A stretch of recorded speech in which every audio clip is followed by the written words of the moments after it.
My daughter forgot to hang up the phone. I heard, "It's time for him to go to a nursing home. He's a burden." I didn't say anything, but at that moment, something in me broke. I sold the house for $890,000. They came back from a business trip, smiling, but there was a surprise waiting for them. The keys did not fit the door. They found a note on the doorstep, and after reading it, they started screaming. And then I realized they wouldn't just leave it alone. This was just the beginning. Before we continue, please subscribe to the channel and let us know where you're listening in the comments. The phone rang just as I was scraping the last of the meatloaf from my plate. Ellen's meatloaf recipe, though mine never tasted quite right without her touch. I glanced at the caller ID and smiled despite myself. Caitlin. "Dad, how are you holding up?" Her voice carried that familiar warmth that always made my chest tighten with love and loneliness. I settled into Ellen's old recliner, the leather worn smooth from years of her evening reading sessions. "Oh, you know me, sweetheart. Just finished dinner and was about to watch the news." I didn't mention it was leftovers from 3 days ago, or that I'd been staring at Ellen's photo on the mantel for the better part of an hour. "Are you eating enough? You know you can always order groceries online now, right? I showed you the app." "I'm eating plenty," I interrupted gently, "though I had a little scare yesterday. Forgot to turn off the burner under my coffee pot. Good thing I smelled it burning from the living room." There was a pause. I could picture her frowning in that way she'd inherited from her mother, the same little crease between her eyebrows. "Dad, maybe we should talk about getting someone to check on you more regularly. Jeremy thinks—" "I'm fine, Caitlin. Really? How's your business trip going? You're in Phoenix, right?" "Yes, the conference ends tomorrow. Jeremy's been handling most of the client meetings while I sit through these endless presentations about digital marketing trends." She laughed, but it sounded forced. "Listen, Dad, I should probably get going. Jeremy and I have dinner plans with some potential investors." "Of course, sweetheart. I love you." "Love you too, Dad. Take care of yourself, okay?" I heard a click, then rustling sounds. She must have dropped the phone in her purse, I thought, reaching to hang up my end. But then I heard voices, muffled but clear enough through her phone's microphone. "Jeremy, you see how he's deteriorating?" Caitlin's voice, no longer warm and caring. "He forgot to turn off the stove yesterday. What if he burns the house down?" My hand froze on the receiver. Ice spread through my chest. "It's time for a nursing home, Caitlin." Jeremy's voice cold and matter-of-fact. "He's becoming a burden, and you know it.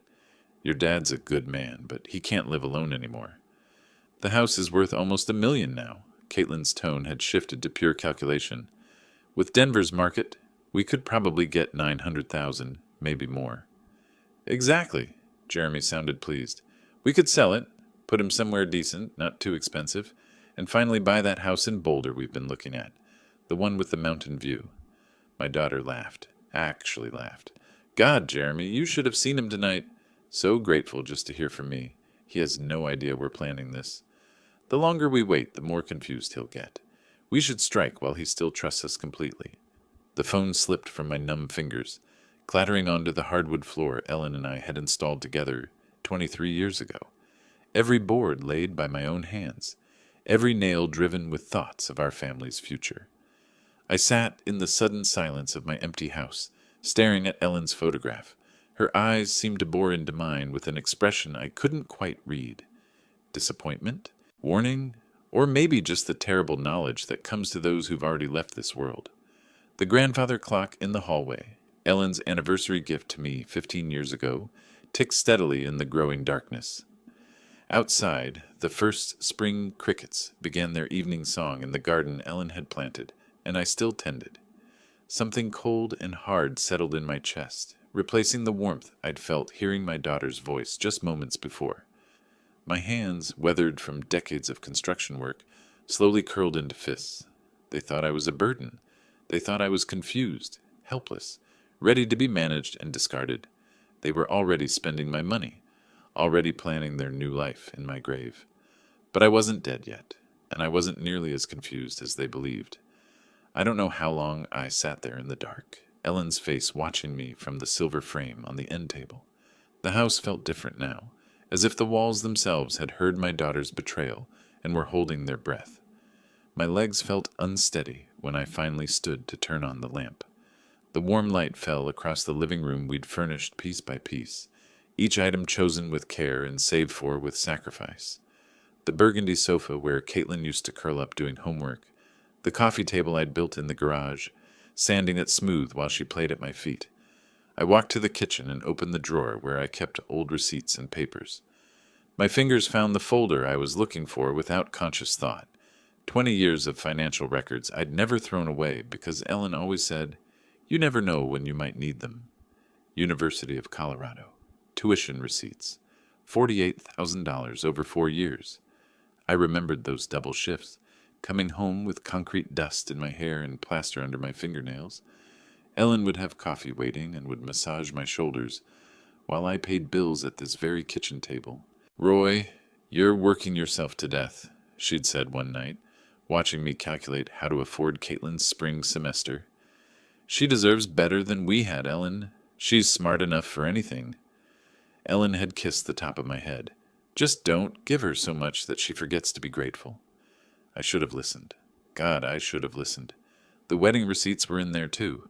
$32,000 for one day. I'd told Caitlin we could afford 5,000, maybe 8 if we stretched. But she'd cried, actually cried, about wanting her dream wedding. I'd worked weekends for 6 months, installing hardwood floors for a contractor friend who paid me under the table. "Daddy, you're the best father in the world," she'd whispered during our dance, her head on my shoulder, her wedding dress rustling against my rented tuxedo. I'll never forget this. But she had forgotten. Just like she'd forgotten who co-signed her first car loan when her credit wasn't good enough. Just like she'd forgotten who made the calls to get her that marketing job when she was unemployed for 8 months after graduation. I found the bank statements from 2 years ago, after Jeremy lost his financial advisor position for reasons they never fully explained. They'd moved in temporarily, just until Jeremy found something new. I'd never charged them rent. I'd paid the increased utility bills, bought groceries for 3 adults instead of one lonely widower. Jeremy would pat my shoulder and call me the most generous man in Colorado. Caitlin would hug me and say, "Dad, we'll pay you back when we get on our feet." They'd been on their feet for over a year now, both working good jobs, both making more money than I ever had. But they'd never mentioned moving out, never mentioned paying me back. The anniversary dinner I'd paid for last month, $200 at that fancy steakhouse downtown, because Jeremy said they deserved to celebrate. The car repair bill I'd covered when Jeremy's BMW needed a new transmission, $3,000 that cleaned out my emergency fund. "Roy's like a father to me," Jeremy had told his friends at their last barbecue, his arm around my shoulders. "I'm so lucky to have married into this family." I'd been proud, actually proud to be the generous father-in-law, the man who took care of his family, no matter what it cost him. I walked upstairs to Ellen's and my bedroom, still unchanged after 2 years. Her jewelry box sat on the dresser, her reading glasses folded beside the lamp. I opened the bottom drawer where I kept our important papers and pulled out our original house deed. Roy and Ellen Hayes. Purchased 1999.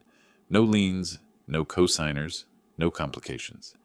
My name only, now that Ellen was gone. Standing there in the bedroom where Ellen had spent her last days, surrounded by everything we'd built together, I felt something shift inside me. The hurt was still there, sharp as broken glass, but underneath it something harder was forming. They wanted to put me away and sell my life's work. They thought I was too old, too confused, too grateful for their attention to fight back. I looked at Ellen's photo on the nightstand, remembering her voice from all those years ago. "Don't give her so much that she forgets to be grateful." Well, Ellen, our daughter had definitely forgotten, but she was about to remember that her old man wasn't as helpless as she thought. I walked to my home office and pulled out the business card I'd kept in my desk drawer for 3 years.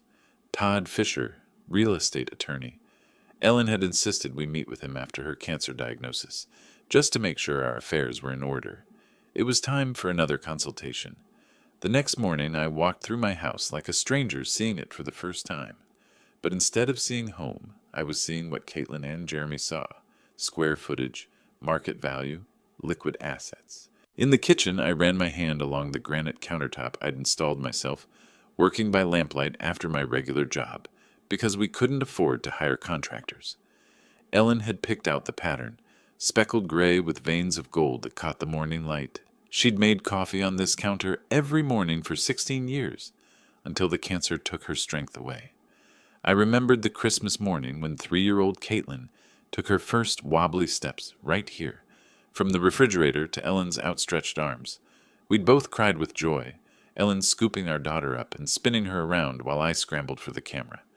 "Our baby's walking in our house," Ellen had whispered, tears streaming down her face. "In the house we built for her." The living room held 25 years of Christmas mornings. I could still see 7-year-old Caitlin's face lighting up at the sight of the dollhouse I'd spent 3 months building in the garage, working in secret after she'd gone to bed. Ellen had sewn tiny curtains for the windows, made miniature furniture from cardboard and fabric scraps. "Daddy, it's just like our house," Caitlin had squealed. And it was. I'd made it a perfect replica, down to the little bay window in what represented her bedroom. That bay window had cost me 6 months of overtime. Ellen had seen it in a magazine and fallen in love with the idea of reading there in the afternoons. I'd learned to cut angles I'd never cut before, measured and remeasured until my back ached from crawling around the frame. "Roy, we can't afford this," Ellen had worried when she saw me marking measurements on the wall. "You want it, you'll have it," I told her. "I'll make it work." I climbed the stairs to Caitlin's old room, still painted the soft yellow she'd chosen for her 16th birthday, still decorated with photos of her high school friends and college memories.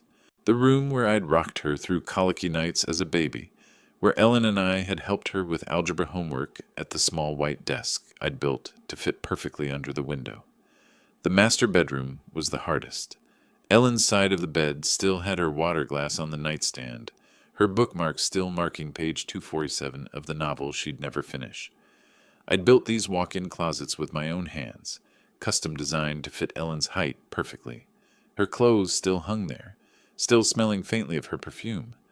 This was the room where we'd planned our future, where we'd whispered about our dreams for Caitlin, where Ellen had died holding my hand while machines beeped around us.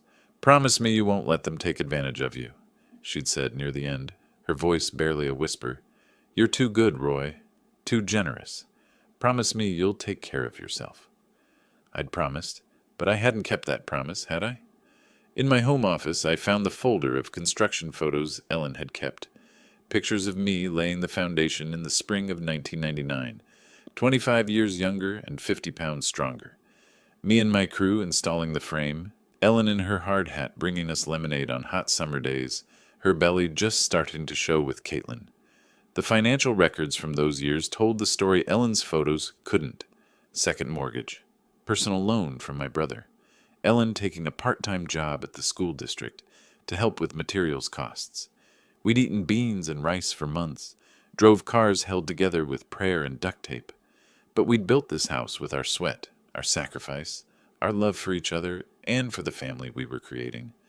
And now my daughter, the baby who'd taken her first steps in this kitchen, the child who'd played in the yard I'd landscaped by hand, wanted to sell it all and put me away like an inconvenient piece of furniture.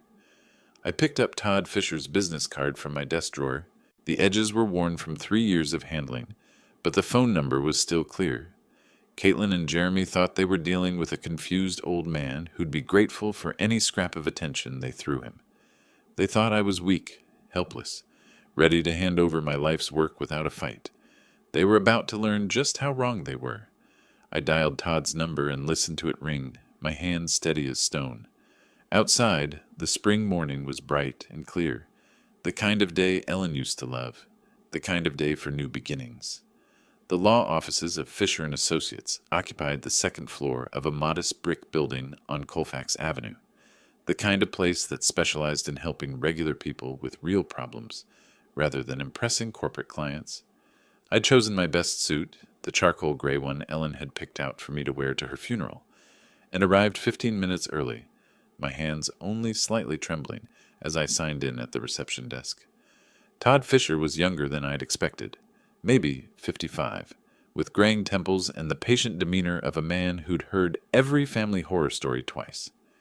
His office was lined with law books and family photos, a wife, 2 teenagers, a golden retriever. The kind of normal life Ellen and I had tried to build. Mr. Hayes, good to see you again. Todd poured coffee from a small machine in the corner, the rich smell filling the space between legal documents and filing cabinets. I remember you and Ellen from a few years back. I'm sorry for your loss. Thank you. I accepted the coffee, surprised by how steady my voice sounded. I need to discuss something delicate about my daughter and son-in-law. Todd settled behind his desk, pen ready. I'm listening. I told him everything. The phone call, the overheard conversation, their plans to sell my house and put me in a nursing home. Todd's expression never changed, but I caught him shaking his head slightly when I described their eagerness to spend my money on their Boulder dream house.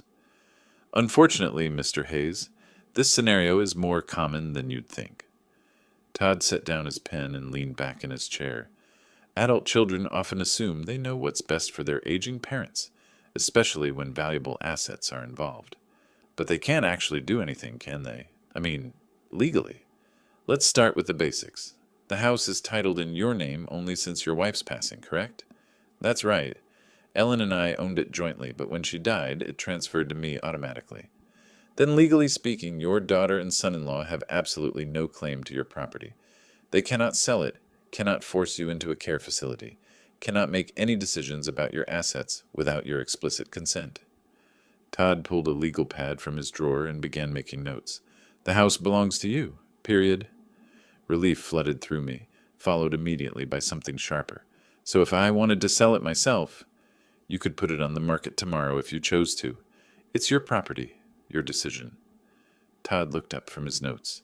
May I ask why you're considering that option? I thought about Caitlin's laugh when she'd called me a burden, about Jeremy's cold calculation of my worth, about 25 years of sacrifice reduced to a real estate transaction. They think I'm helpless, confused.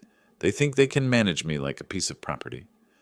My hands clenched around the coffee cup. Maybe it's time I showed them exactly how sharp my mind really is. Todd was quiet for a moment, studying my face. Denver's housing market is incredibly strong right now, especially in your neighborhood. Properties are selling within days, often for cash offers above asking price. He paused. If you were serious about selling quickly, before your daughter and son-in-law return from their trip, how quickly could it happen? With the right buyer, and there are plenty of investors looking for properties like yours, we could have a sale completed within a week, maybe less. Todd leaned forward. But Mr. Hayes, this is a major decision. Once you sell, there's no going back. I built that house with my own hands, Mr. Fisher. Every board, every nail, every custom detail, I know exactly what I'm doing. We spent the next hour discussing practicalities, market value estimates, cash buyer networks, legal requirements. Todd explained that he could have everything prepared within 24 hours if I was serious about proceeding. The consultation fee is $200, Todd said as I prepared to leave. If you decide to move forward, that applies toward my legal fees for the sale. I paid in cash, feeling more clear-headed than I had in months. Walking to my truck in the spring sunshine, I felt my phone buzz in my pocket. Caitlin's name appeared on the screen, and for the first time since her betrayal, I smiled. The phone rang once, twice, 3 times. I could picture her in some hotel lobby in Phoenix, probably checking her watch, wondering why her grateful old father wasn't jumping to answer her call. Let her wonder. Let her and Jeremy make their plans about my future, my house, my life. They were in for the surprise of their lives. The phone kept ringing as I climbed into my truck, Todd Fisher's business card secure in my wallet, and a plan forming in my mind that would teach my ungrateful daughter exactly who she was dealing with. I had built my life from nothing once before. I could certainly tear it down and rebuild it on my own terms. The phone finally stopped ringing, but I knew she'd call back. She always did when she needed something from the old man. This time she was going to get much more than she bargained for. By the time I reached my driveway, confidence had replaced the tremor in my hands. Todd Fisher's words echoed in my mind. It's your property, your decision. 25 years of doubt and second-guessing had lifted like Denver fog in the morning sun. I was unlocking my front door when the phone rang again. Through the window, I could see it buzzing against the kitchen counter where I'd left it. Caitlin's name glowed on the screen, and for the first time since her betrayal, I smiled. Let her stew for a moment. Let her wonder why her grateful old father wasn't scrambling to answer. I poured myself a glass of water, took a deep breath, and picked up on the sixth ring. "Dad, there you are!" Caitlin's voice practically sparkled with artificial enthusiasm. "I was starting to worry when you didn't answer earlier." "Sorry, sweetheart. I was out running some errands." I kept my tone warm, grandfatherly. "How's Phoenix treating you?" "Oh, you know how these business conferences are. But listen, I have the most wonderful news." She paused for dramatic effect. "Jeremy and I have been planning something very special for you." I gripped the phone tighter, my knuckles going white. "Oh? We want to treat you to a vacation. You deserve some rest and relaxation after everything you've been through since Mom died." Her voice carried that practiced sympathy I now recognized as manipulation. "There's this beautiful place we found. It's like a resort, but with medical staff on hand, just in case you need anything." A resort with medical staff. My jaw clenched so hard I thought my teeth might crack. "That sounds lovely, sweetheart. You really didn't need to go to such trouble for me." "Nonsense. Your family." Jeremy's voice came through the background. He must have been listening on speakerphone. "We've already made all the arrangements." "When were you thinking?" I managed, knowing full well they wanted me gone before they returned to claim their inheritance. "Well, we should be back by next Friday," Caitlin said. "We were hoping you could be ready by then. Just pack some clothes and personal items. You know, the essentials." The essentials. Not the photo albums Ellen had lovingly arranged. Not the furniture I'd built with my own hands. Just the essentials for an old man being shuffled off to die.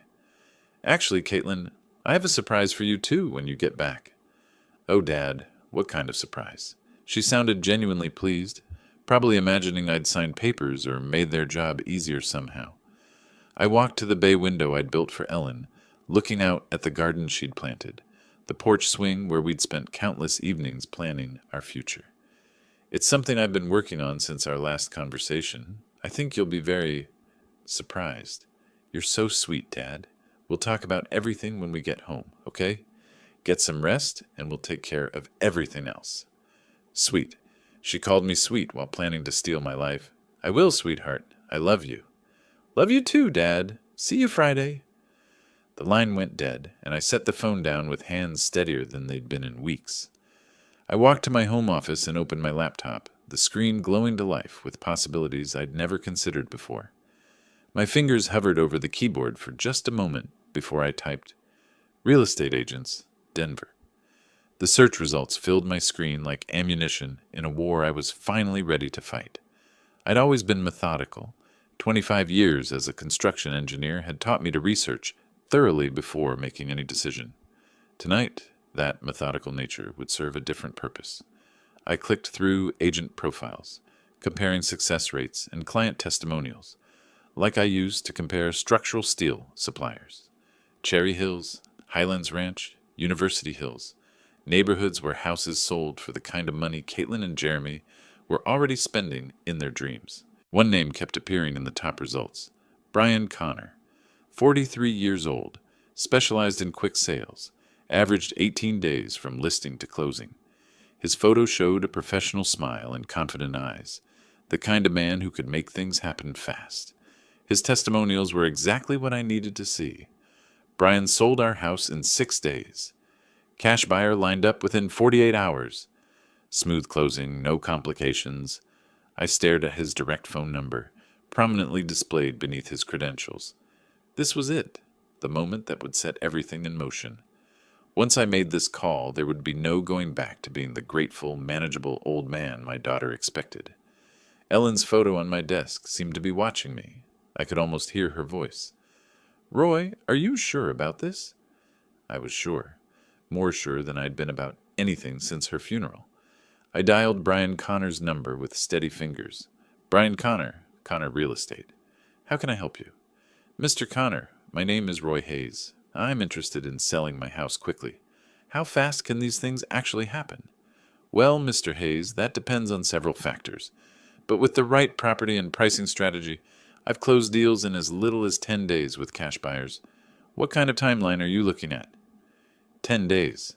My heart hammered against my ribs. 10 days? That fast? Absolutely. Denver's market is incredibly hot right now, especially for well-maintained properties in established neighborhoods. Can you tell me a bit about your house? I looked around my kitchen, seeing it through a buyer's eyes for the first time. Two-story, 3,400 square feet, built in 1999, Cherry Creek area, 3 bedrooms, 2.5 baths. I've maintained it well, did most of the work myself over the years. Brian's voice sharpened with interest. That sounds exactly like what several of my investors are looking for. Original owner, well-maintained, established neighborhood. Those are premium selling points. Would you be interested in a property assessment? How quickly could you come by? I can be there this afternoon if you're available. Say 3 o'clock? I glanced at the clock. It was just past noon. 3 o'clock works perfectly. Let me give you the address. After I hung up, I sat in the sudden quiet of my kitchen, the magnitude of what I'd set in motion beginning to settle in my chest. In 3 hours, a stranger would walk through the house Ellen and I had built together, assigning dollar values to our memories. I spent the next 2 hours cleaning obsessively, old habits from Ellen's time when she'd insist the house be spotless for any visitor. I dusted the bay window, straightened the throw pillows on the couch, made sure every surface gleamed. But this cleaning felt different. I wasn't preparing for guests. I was preparing for an execution. At exactly 3 o'clock, the doorbell rang. I smoothed my shirt, took a deep breath that carried the scent of Ellen's lavender sachets, still tucked in the linen closet, and walked toward the front door. My hand trembled slightly as it closed around the brass doorknob I'd installed myself 15 years ago.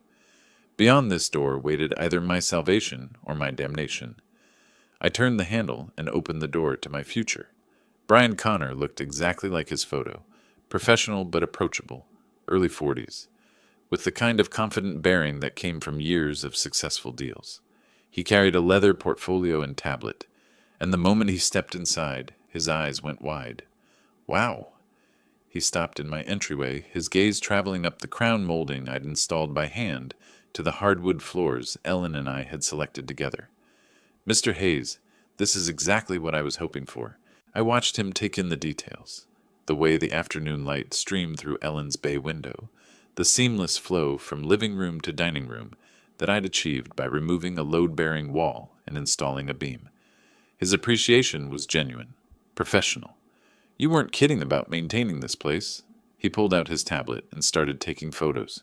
These hardwood floors throughout, original? Installed them myself in 2001. Ellen wanted something that would last, so we went with 3/4-inch solid oak. I found myself falling into the familiar rhythm of discussing my work, proud despite everything that was happening. And this kitchen...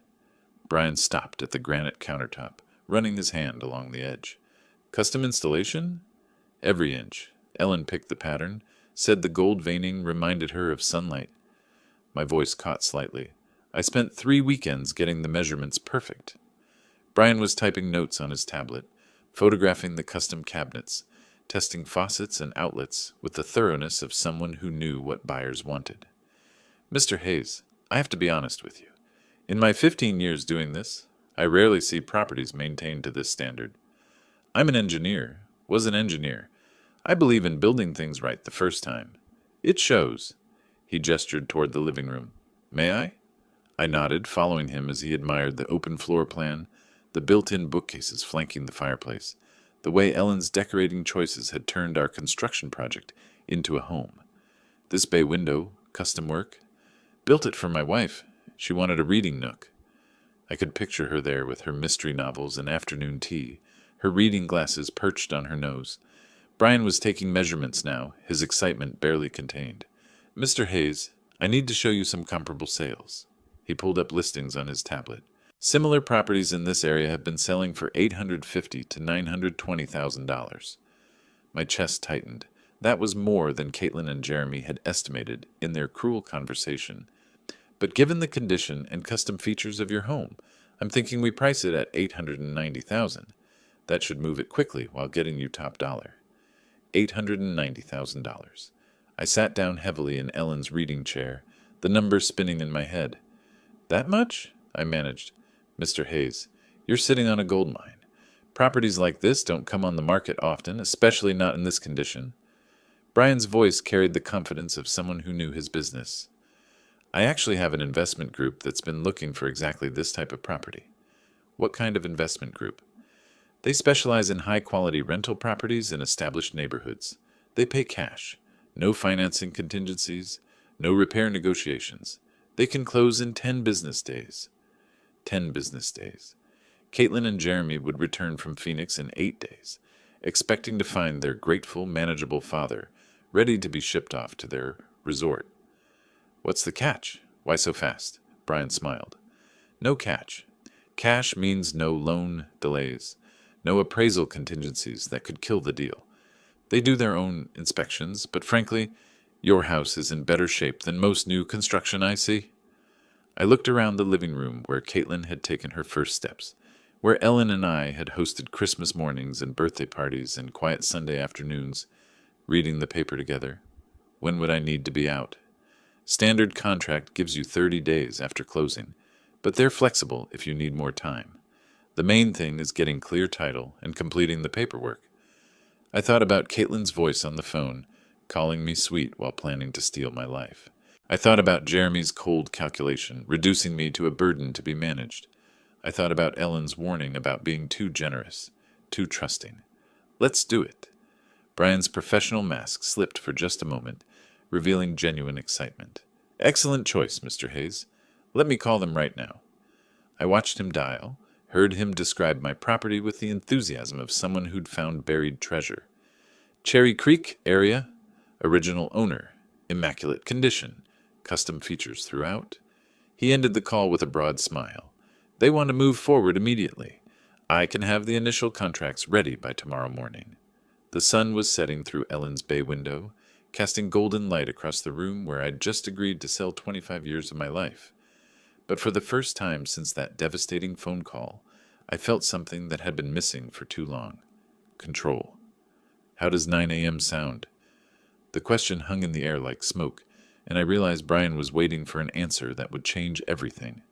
The grandfather clock in the hallway, Ellen's 15th anniversary gift to me, ticked steadily in the silence. 9 a.m. sounds perfect. After Brian left with promises of contracts and closing timelines, I stood alone in the house that would soon belong to someone else. The evening light through Ellen's windows painted everything golden, like a photograph of a life I was about to leave behind. But it wasn't sadness I felt, it was anticipation. Brian arrived the next morning with contracts, a notary, and coffee for everyone, the kind of professional efficiency I'd always respected. I read every line with the thoroughness that had made me a good engineer, checking details the way I used to check blueprints. Sale price, $890,000. Cash purchase. Closing date, 10 business days from signing. The notary, a middle-aged woman with kind eyes, walked me through each signature. Minimal contingencies, just the title search and final walkthrough. And I can remain in the house for 30 days after closing if needed? That's correct, Mr. Hayes, though most sellers prefer to move out sooner rather than later, just for peace of mind. Peace of mind? I almost laughed. The only peace of mind I'd have would come from seeing Caitlin and Jeremy's faces when they discovered what their burden had done. I signed my name with steady hands, and just like that, the process was in motion. The first 3 days passed in a blur of paperwork and inspections. The title company began their search through decades of records. The investors sent their team, a polite crew who admired my workmanship and found nothing to complain about. Your father-in-law really knew what he was doing, one of them told the heir, since they assumed I was already gone. These floors, this electrical work, all top quality. Days 4 through 6, I became a man with a secret mission. I researched apartments online, looking for something small but comfortable, somewhere I could start over with nearly $900,000 in the bank. I found a place in Highlands, a senior community with golf courses and a community center, the kind of place Ellen and I had sometimes talked about for our golden years. I also called storage facilities, planning which of Ellen's things I'd keep and which I'd have to leave for the new owners. Her china, definitely. Her jewelry box, the photo albums, the essentials of a life lived together. Days 7 through 9 brought a strange confidence I hadn't felt in years. Each morning I woke up knowing I was one step closer to freedom, one step closer to showing my daughter that her confused old father was sharper than she'd ever imagined. Mrs. Patterson from next door noticed the activity, asked about the inspectors and official-looking people. Just some work being done, I told her, hating the half-truth, but knowing the full truth would spread through the neighborhood before I was ready. On day 8, Brian called with final confirmation. Everything's on track for tomorrow's closing, Mr. Hayes. The buyers are thrilled with the inspection results. Wire transfer will be completed the same day. You'll have access to funds immediately. That night, I packed a single suitcase with clothes and personal items, not because I was moving yet, but because I wanted to be ready for anything. I looked at Ellen's photo on our dresser and whispered, I hope you understand what I'm doing. Friday morning arrived bright and clear, the kind of spring day Ellen used to say was Denver at its finest. I dressed carefully in my best suit, not the funeral suit, but the navy one Ellen had bought me for Caitlin's college graduation. The title company office was all professional efficiency, and congratulations. The buyers were represented by their attorney, a sharp woman who double-checked every document. Brian handled the paperwork like a conductor, leading an orchestra. Mr. Hayes, if you'll sign here, and here, and initial there. Each signature felt like cutting a chain. The deed transfer, the settlement statement, the final acknowledgement that 1247 Maple Street no longer belonged to Roy Hayes. And this is your wire transfer confirmation. $890,000, less closing costs, has been deposited to your account. I stared at the numbers on the paper. More money than I'd ever seen in one place. More money than Caitlin and Jeremy had dreamed their burden could access. We shook hands all around, everyone pleased with the smooth transaction. Brian walked me to my truck, promising to stay in touch if I ever needed real estate services again. You made the right choice, Mr. Hayes. Sometimes a fresh start is exactly what we need. I drove home through neighborhoods I'd known for 25 years, past the elementary school where Caitlin had learned to read, past the park where Ellen and I used to walk every Sunday morning. But instead of nostalgia, I felt liberation. I pulled into my driveway and sat in my truck, looking at the house that was no longer mine. The keys to the front door felt heavy in my palm, but tomorrow I'd hand them over to the new owners and walk away from this chapter of my life. Caitlin and Jeremy were due back from Phoenix in 3 days. They'd arrive expecting to find their grateful, manageable father ready to be packed off to their resort. Instead, they were going to find an empty house and a lesson they'd never forget. I climbed out of my truck and walked toward my front door, reaching for my phone to make the next call in a plan that was working better than I'd ever hoped. The engine ticked as it cooled in my driveway, but I couldn't bring myself to turn it off. I sat staring at the house I'd built with my own hands, the house that now belonged to strangers, the house where Caitlin and Jeremy expected to return and find their grateful, manageable father waiting to be shipped off. The keys to the front door felt like lead in my palm. New owners or not, I still had access for 30 days, time enough to complete what I'd started. I drove to the Starbucks on Colfax Avenue and parked in the lot, hands steady as I dialed directory assistance for a 24-hour locksmith. The urgency fee would cost an extra $200, but money was no longer a concern. AAA Emergency Locksmith, this is Eddie speaking. I need all my door locks changed today. It's urgent. What kind of time frame are we looking at, sir?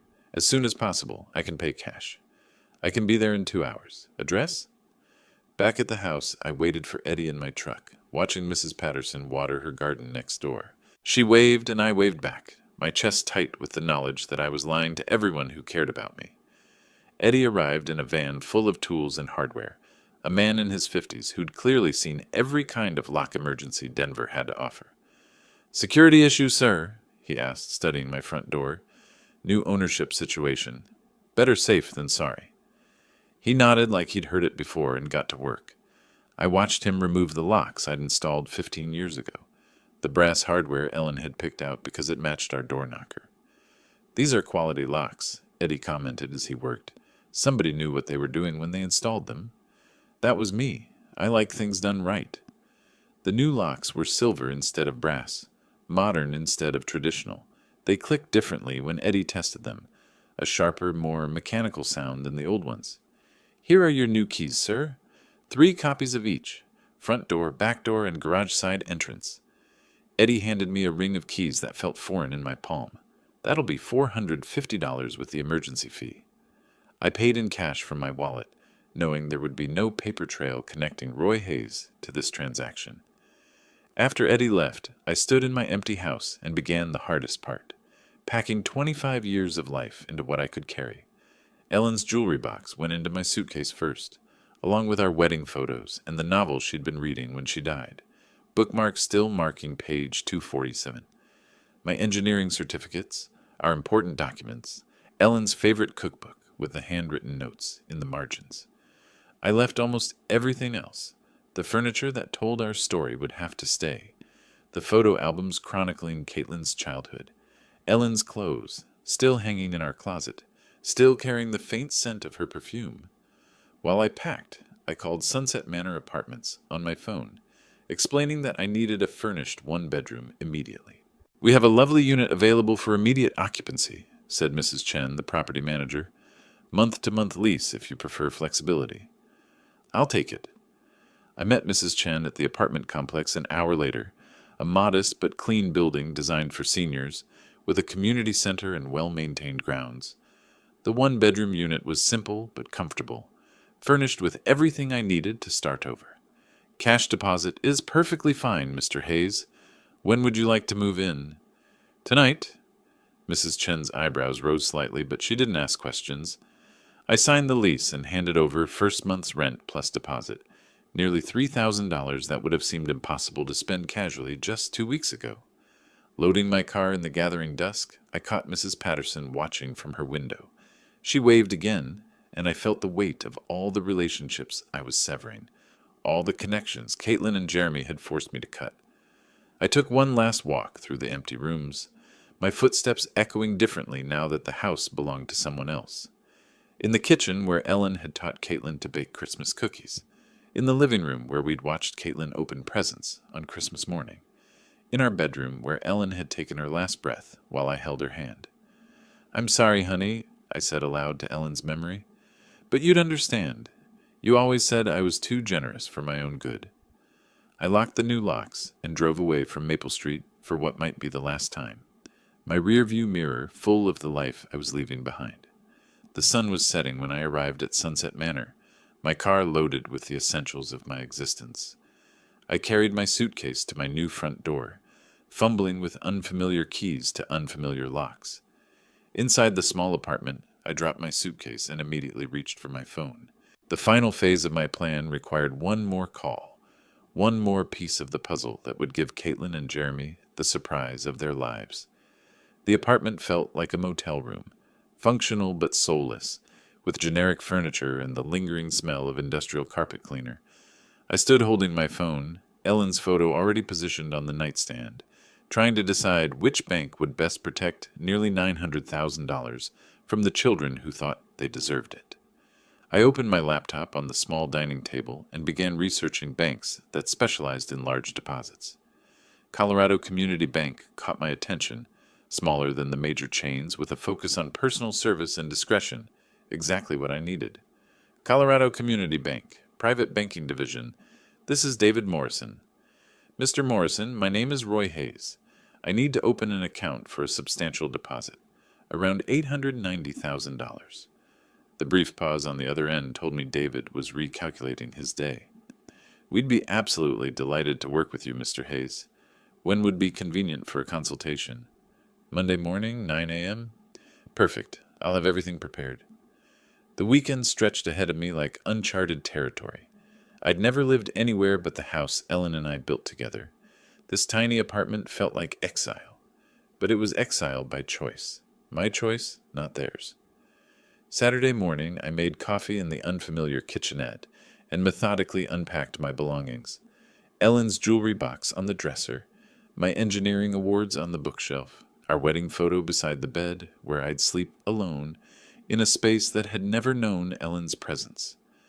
I drove to the grocery store and bought food for one person. Simple meals, nothing that required the kind of cooking Ellen had loved. The checkout clerk, a young man with kind eyes, asked if I was new to the area. "Just moved in," I told him, starting fresh. Sunday morning, I discovered a coffee shop called Brews and Views, 3 blocks from my apartment. The barista, a young woman named Sarah with purple streaks in her hair, made the kind of strong coffee I preferred. "You're new around here," she observed, not prying, just friendly. "Retired engineer," I said, "looking for a quieter life." "Well, you've found the right neighborhood for that. Most of our customers are pretty mellow." I sat by the window with my coffee, watching people walk dogs and push strollers, living the kind of normal Saturday morning that Ellen and I used to treasure. But instead of sadness, I felt something I hadn't experienced in months: anticipation. Monday morning, I dressed in my best suit and drove to Colorado Community Bank. David Morrison was younger than I'd expected, maybe 45, with the kind of professional warmth that came from handling people's life savings. "Mr. Hayes, what brings you to Colorado Community Bank?" "I recently sold my house. I need a fresh start with an institution that values personal relationships over transaction fees." David nodded with genuine understanding. "We specialize in exactly that kind of service. Tell me about your needs." I explained my situation carefully. A widower who'd sold his family home and needed secure, accessible banking. David asked thoughtful questions, never prying beyond what was necessary for account setup. "I'll need to wire the funds from my previous bank," I explained. "No problem at all. We can initiate that transfer today, and the funds should clear by Wednesday." David prepared the paperwork with quiet efficiency. Online banking, debit card, and checkbook, all standard services. Given the amount, I'd also recommend our premium account package for additional security features. I signed documents that made me an official client of Colorado Community Bank, customer number 847293, with access to nearly $900,000 that Caitlin and Jeremy would never see. Tuesday and Wednesday passed in the strange rhythm of my new routine. Morning coffee at Brews and Views. Sarah remembered my order and asked about my weekend. Afternoon walks through the neighborhood, discovering a small park with benches where other retirees fed pigeons and read newspapers. Wednesday afternoon, David called with the news I'd been waiting for. "Mr. Hayes, your funds have cleared successfully. Your account is fully active." I hung up and looked around my small apartment, at Ellen's photo watching me from the nightstand, at the simple life I was building from the wreckage of my daughter's betrayal. For the first time since Ellen's death, I felt truly in control of my own destiny. Wednesday evening, I sat in my single chair. Not Ellen's reading chair, not the recliner where I'd heard Caitlin's betrayal. Just a plain chair in a plain room that belonged entirely to me. I opened my laptop and typed "mini surveillance cameras" into the search bar. My fingers hovered over the keyboard, knowing that what I was about to order would capture the final act of my revenge. Caitlin and Jeremy were returning on Friday, expecting to find their grateful old father ready to be managed. Instead, they were going to discover that their burden had become their biggest problem. The search results filled my screen with dozens of surveillance options, from obvious security cameras to devices disguised as everyday objects. After 30 minutes of research, I found what I needed: a wireless mini camera hidden inside what looked like a phone charger. The specifications were perfect for my engineering mind: Wi-Fi enabled with smartphone app control, motion-activated recording, 12-hour battery life, and crystal clear video quality. Most importantly, it could stream live footage directly to my phone from anywhere with internet access. I ordered it with expedited shipping, paying the extra $40 to guarantee Thursday delivery. The total cost was $149, an amount that would have made me hesitate 2 weeks ago, but barely registered now. With the camera ordered, I turned to the next crucial element: the note that would explain everything to Caitlin and Jeremy when they discovered their keys no longer worked.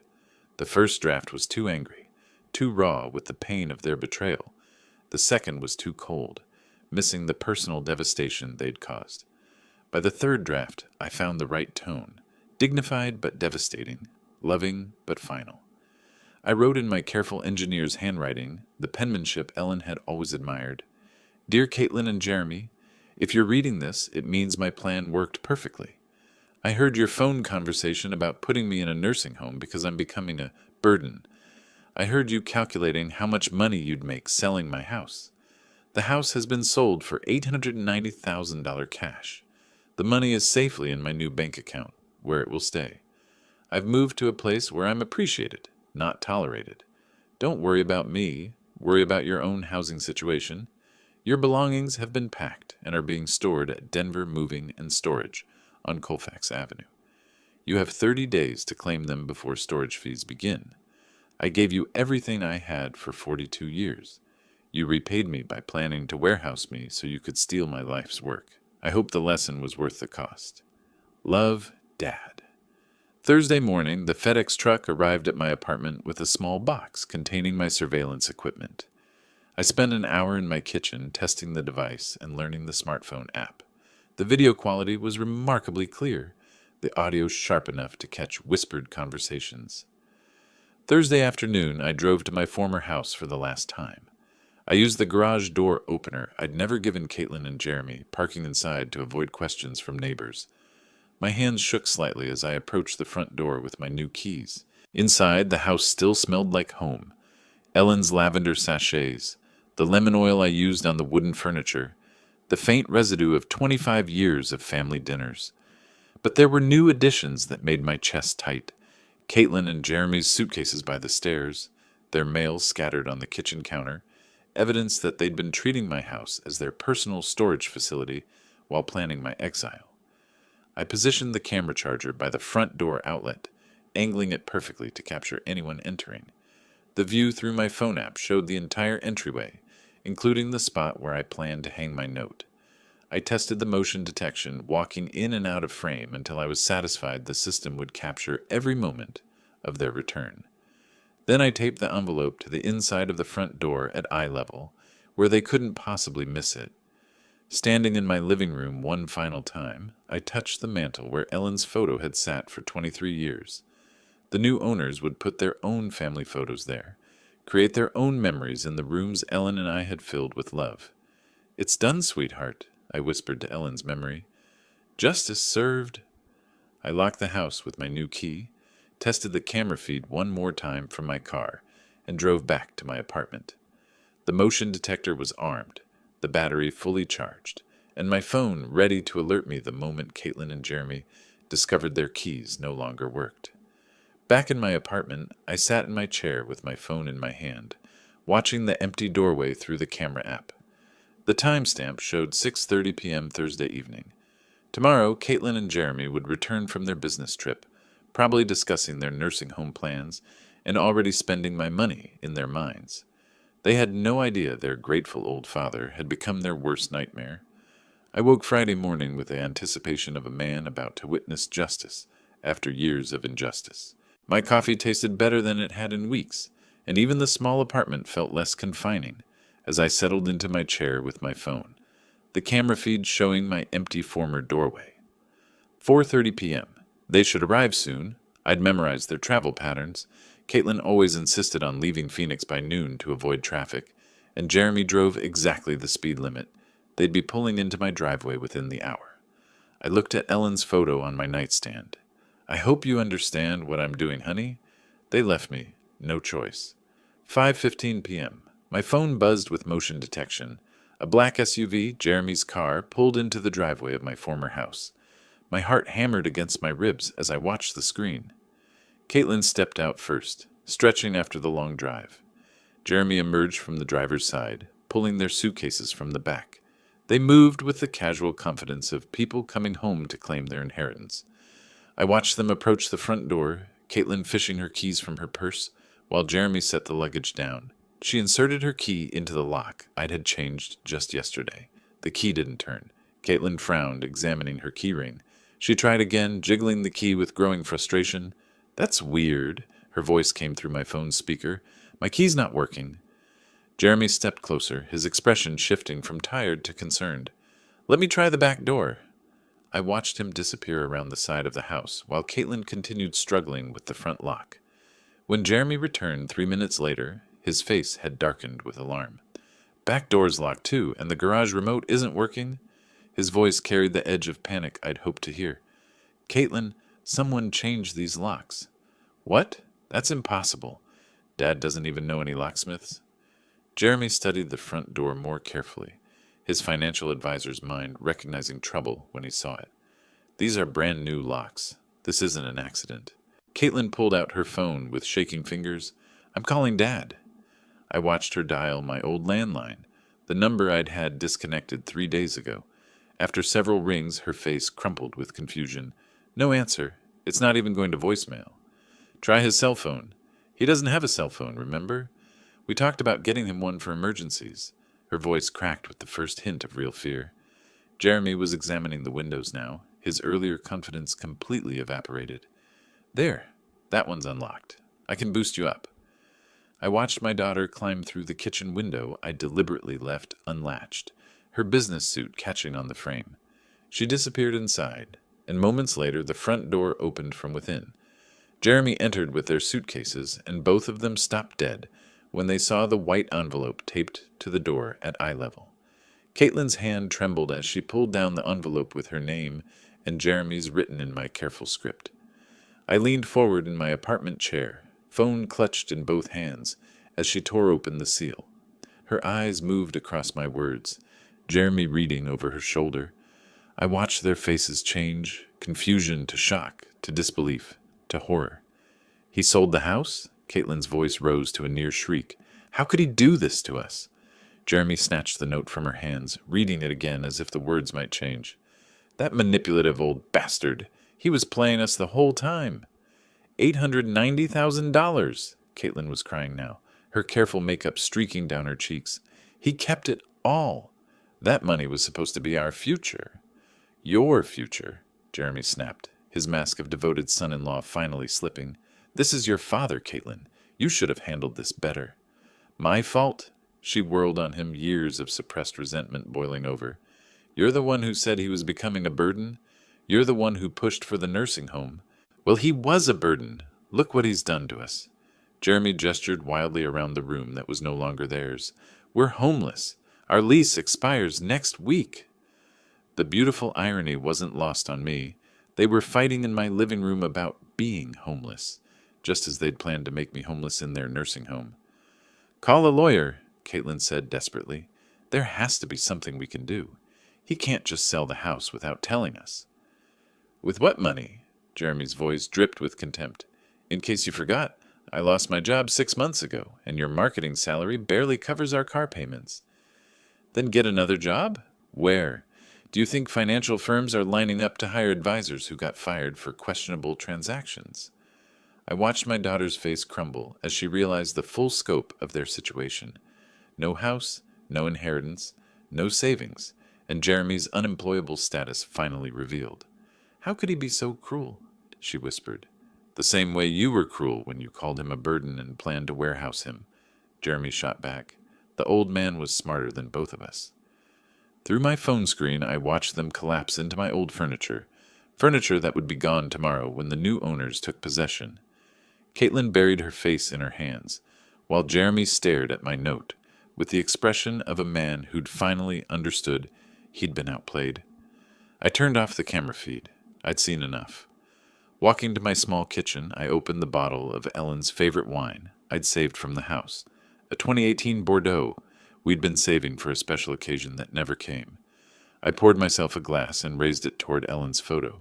To you, my love, justice served. The wine tasted like victory. They learned what happens when you bite the hand that feeds you. My phone buzzed with a text from an unknown number, probably Caitlin trying to reach me through some new method. I deleted it without reading and powered off the phone completely. Walking to my window, I looked out at the Denver skyline painted gold by the setting sun.